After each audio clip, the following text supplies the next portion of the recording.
प्रेम से बोलिए राधे राधे। श्रीमन नारायण जी, लक्ष्मी नारायण जी। अब हम गीता के पहले अध्याय का महात्म्य शुरू करने जा रहे हैं। शुरू करने से पहले अगर किसी ने हमारे चैनल को सब्सक्राइब नहीं करा तो कृपया करके सब्सक्राइब कीजिएगा और बेल आइकन ऑन कीजिएगा ताकि आपको हमारे आने वाले सभी वीडियो का नोटिफिकेशन मिल जाए। तो आइए शुरू करते हैं गीता के पहले अध्याय का महात्म्य। श्री पार्वती जी ने कहा, भगवान आप सब तत्वों के ज्ञाता हैं। आपकी कृपा से मुझे श्री विष्णु संबंधी नाना प्रकार के धर्म सुनने को मिले जो समस्त लोगों का उद्धार करने वाले हैं। देवेश, अब मैं गीता का महात्म्य सुनाने चाहती हूँ, जिसका श्रवण करने से ही श्री हरि में भक्ति बढ़ती है। श्री महादेव जी बोले, जिनका श्री विग्रह अलसी के फूल की भांति श्याम वर्ण का है, पक्षीराज गरुड़ ही जिनके वाहन हैं, जो अपनी महिमा से कभी चूक नहीं होते तथा शेषनाग की सैया पर शयन करते हैं, उन भगवान महाविष्णु की हम उपासना करते हैं। एक समय की बात है, मुट दैत्य के नाशक भगवान विष्णु शेषनाग के रमणीय आसन पर सुखपूर्वक विराजमान थे। उस समय समस्त लोगों को आनंद देने वाले भगवती लक्ष्मी ने आदरपूर्वक पक्ष किया। श्री लक्ष्मी जी ने पूछा, भगवान आप संपूर्ण जगत का पालन करते हुए भी आप अपने ऐश्वर्य के प्रति उदासीन से होकर जो इस क्षीर सागर में नींद ले रहे हैं, उसका क्या कारण है? श्री भगवान बोले, सुमुखी, मैं नींद नहीं लेता हूँ। अपुतु तत्व का अनुसरण करने वाली अंतदृष्टि के द्वारा अपने ही महेश्वर तेज का साक्षात्कार कर रहा हूँ। तेरी यह वही तेज है जिसका योगी पुरुष सर्ग बुद्धि के द्वारा अपने अंतःकरण में दर्शन करते हैं तथा जिसे मीमांसक विद्वान वेदों का सार तत्व निश्चित करते हैं। वह महेश्वर तेज एक अजर प्रकाश स्वरूप आत्मा रूप रोग शोक से रहित अखंड आनंद का कुक्ष निष्पंद निहार तथा दैत्य रहित है।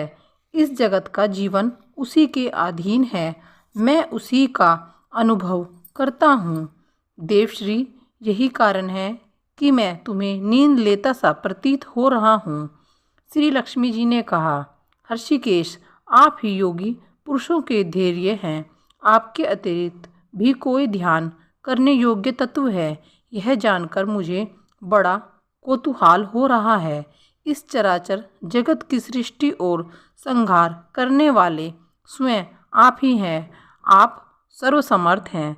इस प्रकार की स्थिति में होकर भी यदि आप उस परम तत्व से भिन्न हैं, जो मुझे उसका बोध कराइए। श्री भगवान बोले, प्रिय, आत्मा का स्वरूप दैत्य और अदैत्य से पृथक, भाव और अभाव से मुक्त तथा आदि और अंत से रहित है।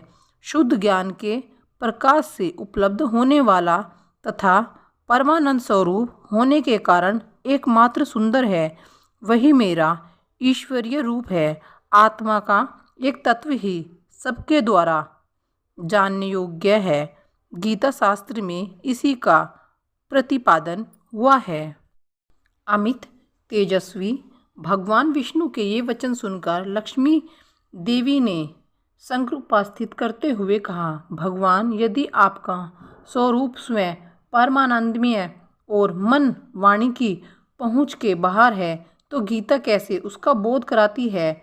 मेरे इस संदेह का आप निवारण कीजिए। श्री भगवान बोले, सुंदरी सुनो, मैं गीता में अपनी स्थिति का वर्णन करता हूँ। क्रमांक 5 अध्याय को तुम 5 मुख जानो, 10 अध्याय को 10 भुजाएं समझो तथा 1 अध्याय को उधर और 2 अध्याय को दोनों चरण कमल जानो। इस प्रकार यह 18 अध्याय की वर्णनीय ईश्वरीय मूर्ति ही समझनी चाहिए। यह ज्ञान मात्र से ही महान पातकों का नाश करने वाली है।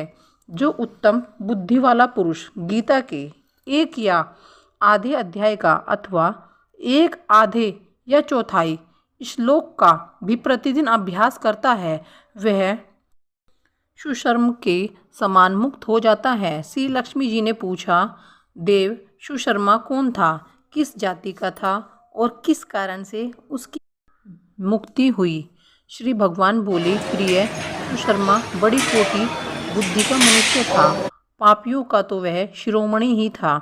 उसका जन्म वैदिक ज्ञान से शून्य एवं क्रूरतापूर्ण कर्म करने वाले ब्राह्मणों के कुल में हुआ था। वह न ध्यान करता था, न जप, न होम करता था, न अतिथियों का सत्कार।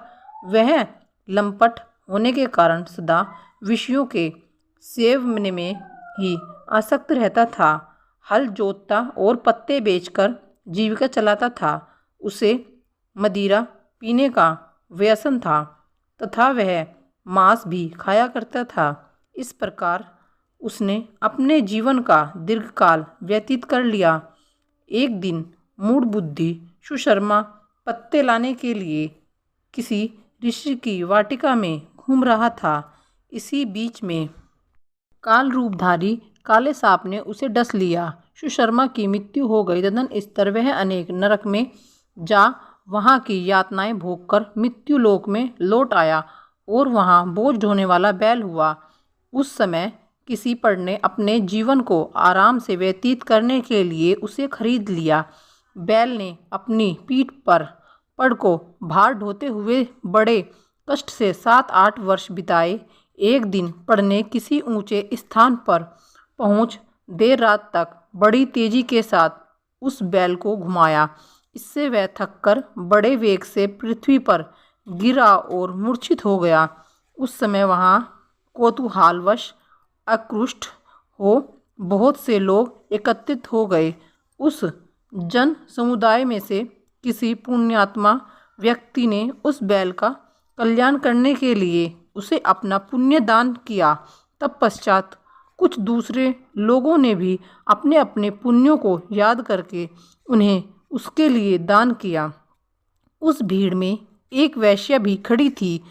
उसे अपने पुण्य का पता नहीं था तो भी उसने लोगों की देखा देखी उस बैल के लिए कुछ त्याग किया। तदनंतर यमराज के दूत उसे मरे हुए प्राणी को पहले यमपुरी में ले गए। वहाँ यह विचार करके कि यह वैश्य के दिए हुए पुण्य से पुण्यवान हो गया है, उसे छोड़ दिया गया। फिर वह भूलो कर्मों आकर उत्तम कुल और शील वाले ब्राह्मणों के घर में उत्पन्न हुआ। उस समय भी उसे अपने पूर्व जन्म की बातों का स्मरण बना रहा। बहुत दिनों के बाद अपने आज्ञानुसार दूर करने वाले कल्याण तत्व की जिज्ञासाओं होकर वह उस वैश्य के पास गया और उसके दान की बात बतलाते हुए उसने पूछा, तुमने कौन सा पुण्य दान किया था।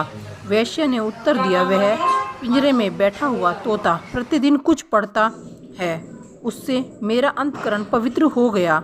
उसी का पुण्य मैंने तुम्हारे लिए दान किया था। इसके बाद मैंने दोनों तोते से पूछा कि तब उस तोते ने अपने पुनर्जन्म का स्मरण करके प्राचीन इतिहास कहना आरंभ किया। शुक्र बोला, पूर्व जन्म में मैं विद्वान होकर भी विधाताओं के अभिमान से मोहित रहता था। मेरा राग देश इतना बढ़ गया था कि मैं गुणवान विद्वानों के प्रति भी ईर्ष्या भाव रखने लगा। फिर समय अनुसार मेरी मृत्यु हो गई और मैं अनेकों घृणित लोगों में भटकता फिरा। उसके बाद इस लोक में आया। सद्गुरु की अत्यंत निंदा करने के कारण तोते के कुल में मेरा जन्म हुआ।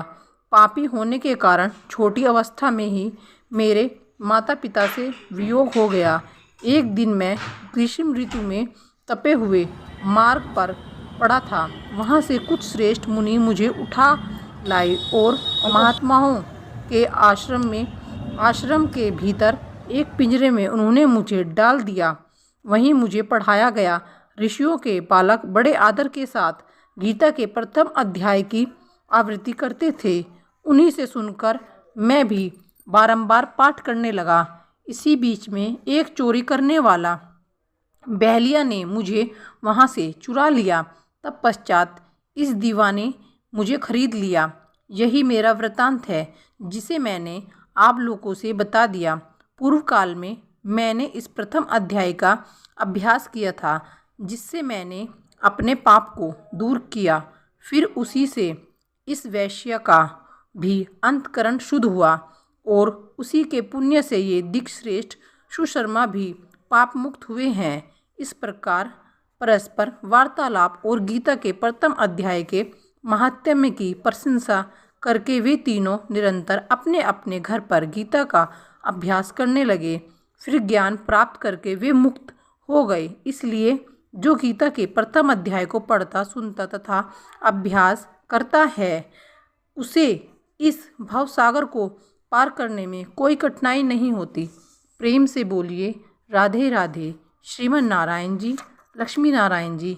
यहाँ पर आज हमारा गीता का महात्म्य संपन्न होता है। अगर आपको हमारा यह वीडियो अच्छा लगा हो तो कृपया करके चैनल को सब्सक्राइब कीजिएगा और बेल आइकन ऑन कीजिएगा, ताकि आपको हमारे आने वाली सभी वीडियो का नोटिफिकेशन मिल जाए। अगर आपको वीडियो अच्छी लगे तो आप कमेंट्स बॉक्स में श्रीमन नारायण जी, लक्ष्मी नारायण जी भी लिख सकते हैं। यह गीता का अध्याय, प्रथम अध्याय सुनने मात्र से ही सभी कष्ट दूर हो जाते हैं।